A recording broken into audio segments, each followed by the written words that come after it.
નો ખાતામાં સીધો પૈસા આવશે, 15 લાખ આવશે. શું આવશે? કોણ કહેતું તે? આ સરકાર ભાજપની.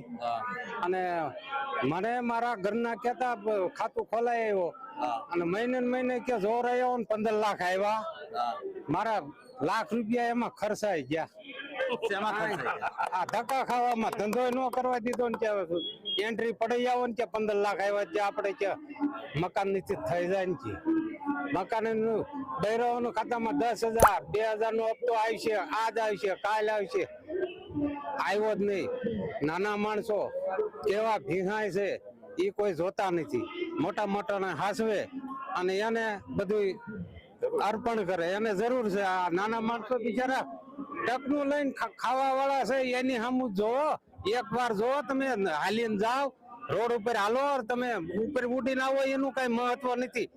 મોટરસાયકલ લઈને નીકળો અને પછાડની સ્પીડમાં આખો જો 50 કિલોમીટર વિયા જાવ અને હું મારું ગામનું મારું બધું મૂકીને વિયા જાવ ગામને અર્પણ કરીને. એટલે એટલા ખરાબ રોડ છે? હાલો ને અત્યારે બતાવું. 30 વર્ષ ગ્રાન્ટ ખિસ્સામાં નાખીને રખડે. આજ કરી દઉં કાલ કરી દઉં. હું તંબુરો થયો.